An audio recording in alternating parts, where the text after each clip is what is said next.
Тяньцзин қаласында Шанхай ынтымақтастық ұйымының саммиті өтіп жатыр.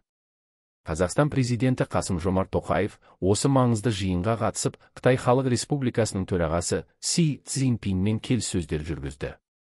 Кездесу барысында мемлекет басшысы Қытай халқының екінші дүниежүзілік соғыстағы ерлігін атап өтіп, тарихи Тяньцзин қаласында көрсетілген қонақжайлық үшін ризашылығын білдірді.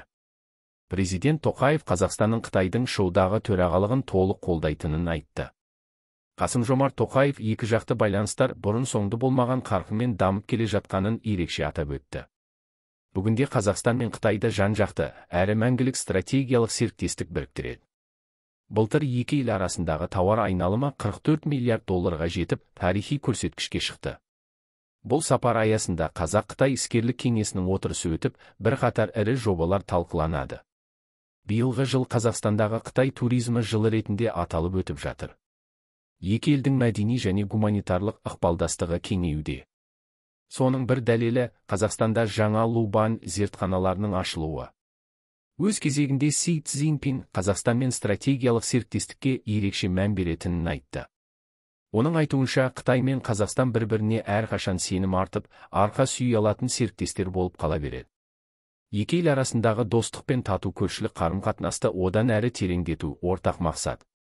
Саммит аясында Қасым-Жомарт Тоқаев сөз сөйлеп, ШО-ның халықаралық беделі артып келе жатқанын атап өтті.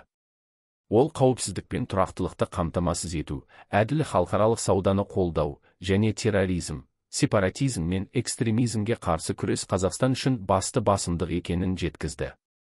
Мемлекет басшысы бірқатар маңызды бастама көтерді. Олардың қатарында ШО аясында қауіпсіздік сын-қатерлерімен күрес жөнінде 4 орталық құру.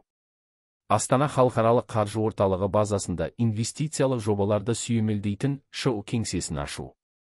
Трансалтай диалогы көлік бастамасын ілгерілету.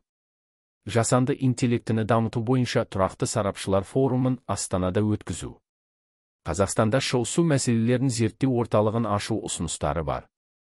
Сонымен қатар, Тоқаев Біріккен ұлттар ұйымын реформалау қажеттігін атап өтті. Қазақстан жаһандық бейбітшілік пен тұрақтылық жолында ортақ күш-жігерді жалғастыра беретінін тағы бір мәрте көрсетті.